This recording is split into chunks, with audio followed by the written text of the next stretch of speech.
Hello friend, welcome to my YouTube channel. आज की video में मैं आपके लिए आरआरबी, एनटीपीसी व ग्रुप डी एग्जाम के लिए टॉप 30 प्रश्न लेकर आया हूं जो आपकी परीक्षाओं के लिए बहुत ही इंपॉर्टेंट है। ठीक है, ये वीडियो का पार्ट नंबर 12 है। ठीक है, यदि आप 1 से 11 तक का वीडियो नहीं देखे हैं तो हमारे वीडियो के डिस्क्रिप्शन में जाकर आप वहां से देख सकते हैं। ठीक है दोस्तों, इसमें जितने प्रश्न लगाए सारे इंपॉर्टेंट प्रश्न और सिलेक्टेड प्रश्न है। ठीक है, आपको हर एक चैप्टर से इसमें प्रश्न मिलेगा। ठीक है, तो आप वीडियो को ध्यानपूर्वक देखिए और अंत तक देखिए।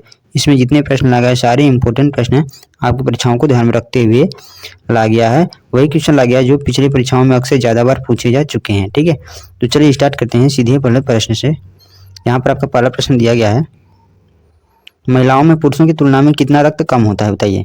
फ्रेंड, यदि क्वेश्चन का आंसर पता हो तो आप कमेंट बॉक्स में दे सकते हैं। चलिए, तो राइट आंसर हो जाएगा 1/2 लीटर। ठीक है, अर्थात आधा लीटर कम होता है। ठीक है, यदि मनुष्य में 6 लीटर है, पुरुष में 6 लीटर है, तो स्त्रियों में 5.5 लीटर होगा। ठीक है, तो आप इस पॉइंट को याद रखिए, बहुत ही इंपॉर्टेंट है। ठीक है, चलिए नेक्स्ट।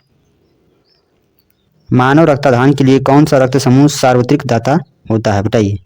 बताइए फ्रेंड, तो राइट आंसर होगा वो समूह। ठीक है, वो समूह जो होता है वो सार्वत्रिक दाता होता है। ठीक है, तो option number B correct answer हो जाएगा। यह सभी प्रकार के ब्लड वालों को ब्लड दे सकता है। ठीक है, चलिए नेक्स्ट।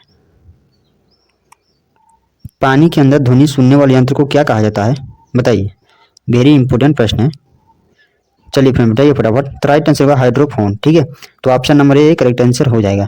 पानी के अंदर जो ध्वनि हम सुनते हैं वो हाइड्रोफोन के द्वारा सुनते हैं। ठीक है, चलिए इसके इंपॉर्टेंट पॉइंट देख लेते हैं, बहुत ही महत्वपूर्ण प्रश्न है। यहाँ पर दिया गया है, पानी के अंदर ध्वनि सुनने वाले यंत्र को हाइड्रोफोन कहा जाता है। ठीक है, यह एक माइक्रोफोन होता है जिसे पानी के नीचे इस्तेमाल करने के लिए डिजाइन किया गया है। हाइड्रोफोन से पानी के नीचे की आवाज को रिकॉर्ड किया जा सकता है। ठीक है, तो आप इन सभी पॉइंटों को याद रखिए, वेरी वेरी इंपॉर्टेंट है। ठीक है, चलिए नेक्स्ट। गन मेटल किसका मिश्र धातु है, बताइए। तो राइट आंसर उपयुक्त सभी, copper, zinc, tin. Gun metal जो होता है इन सभी धातुओं का मिश्र होता है। ठीक है, तो राइट आंसर हो जाएगा डी।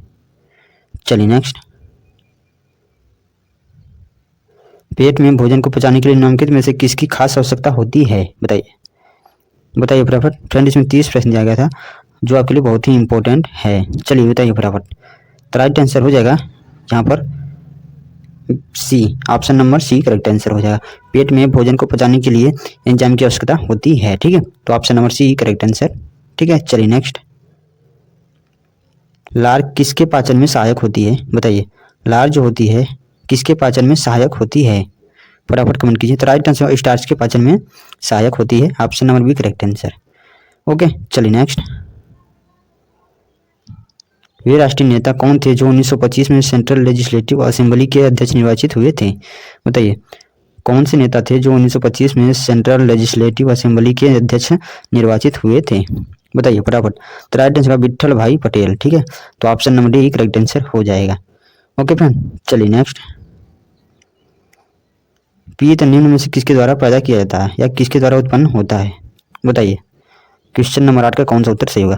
तो राइट आंसर होगा यकृत के द्वारा उत्पन्न होता है। ठीक है, तो option number A correct answer हो जाएगा। पित्त जो होता है हमारे शरीर में यकृत के द्वारा स्रावित होता है। ठीक है, चलिए नेक्स्ट। और पित्त कहाँ जमा होता है, पित्त जो यकृत के द्वारा स्रावित होता है वो जमा कहाँ होता है, फ्रेंड बताइए। जो यकृत के द्वारा पित्त स्रावित होता है वो जमा कहाँ होता है, बताइए। तो राइट आंसर होगा पित्ताशय में। ठीक है, यकृत के द्वारा उत्पन्न होता है पित्त, और पित्त जो है पित्ताशय में जमा होता है, option number A correct answer हो जाएगा। ठीक है, चलिए नेक्स्ट। पित्त का प्रमुख कार्य क्या होता है, बताइए। पित्त का प्रमुख कार्य क्या होता है, बताइए फ्रेंड। राइट आंसर हो जाएगा वसा का पायसीकरण। ठीक है, पित्त जो होता है वो वसा का पायसीकरण करता है, option number C correct answer. Okay, चलिए नेक्स्ट। मूंगफली में होने वाले टिक्का रोग के लिए उत्तरदायी कवक कौन सा है, बताइए। ये भी प्रश्न बहुत ही इंपॉर्टेंट है, चलिए बताइए बराबर। तो राइट आंसर हो जाएगा सर्कोस्पोरा पर्सोनेटा। ठीक है, ये एक कवक है। ठीक है, और इसके कारण ही मूंगफली में टिक्का रोग हो जाता है। ठीक है, तो आप इस पॉइंट को याद रखिए, बहुत ही महत्वपूर्ण है, सर्कोस्पोरा पर्सोनेटा के कारण। ठीक है, चलिए नेक्स्ट। निम्नलिखित में से किस कवक के कारण बाजरे में ग्रीन ईयर रोग होता है, बताइए। किस कवक के कारण बाजरे में ग्रीन ईयर रोग होता है, फटाफट कमेंट कीजिए। तो राइट आंसर हो जाएगा स्क्लेरोस्पोरा क्रीमिकोला के कारण। ठीक है, स्क्लेरोस्पोरा क्रीमिकोला एक कवक है जिसके कारण बाजरे में ग्रीन ईयर रोग होता है। ठीक है, तो आप इस पॉइंट को याद रखिएगा, स्क्लेरोस्पोरा क्रीमिकोला कवक के कारण ही बाजरे में ग्रीन ईयर रोग होता है। ठीक है, चलिए नेक्स्ट। निम्नलिखित में से कौन एक तारा है, ये तो बहुत सिंपल प्रश्न है। तो राइट आंसर होगा सूर्य। सूर्य जो होता है एक सिंपल तारा है, ठीक है, यह सिंपल तारा के रूप में जाना जाता है, ठीक है। तो option number D correct answer. Okay, चलिए नेक्स्ट। सूर्य की सतह पर हाइड्रोजन के अलावा दूसरा कौन सा तत्व बहुतायत में पाया जाता है, बताइए। सूर्य की सतह पर हाइड्रोजन के अलावा और दूसरा कौन सा तत्व बहुतायत में पाया जाता है? तो राइट आंसर होगा हीलियम। आप सुने होंगे कि सूर्य में हाइड्रोजन और हीलियम का मिक्स होता है, ठीक है। तो इस पॉइंट को याद रखिएगा, हाइड्रोजन के अलावा दूसरा तत्व जो है वो हीलियम है, ठीक है। तो option number A correct answer. Okay, चलिए नेक्स्ट। बुद्ध की मृत्यु के बाद प्रथम बौद्ध संगीति की अध्यक्षता किसने की, बताइए। तो राइट आंसर महाकश्यप, ठीक है, महाकश्यप जी ने की थी, ठीक है, प्रथम बौद्ध संगीति की अध्यक्षता। ओके, चलिए next. Option number A correct answer हो जाएगा इसका। चलिए, निम्नलिखित में से बुद्ध के जीवन काल में ही संघ प्रमुख होना चाहता है, बताइए। निम्नलिखित में से बुद्ध के जीवन काल में ही संघ प्रमुख होना चाहता था, कौन था वो? तो राइट आंसर हो जाएगा उसका option number A correct answer, ठीक है। देवदत्त जो है वो बुद्ध के जीवन काल में ही संघ प्रमुख होना चाहता था, ठीक है। तो option number A correct answer.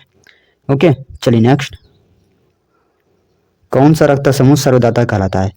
तो राइट आंसर होगा वो निगेटिव, ठीक है। वो निगेटिव रक्त जो होता है वो सर्वदाता कहलाता है, ठीक है फ्रेंड। तो आप इसको याद रखिए, बहुत ही इंपॉर्टेंट है। Option number B correct answer हो जाएगा। चलिए नेक्स्ट। दिल का दौरा किस कारण होता है, बताइए। तो राइट आंसर होगा हृदय में रक्त आपूर्ति की कमी के कारण होता है।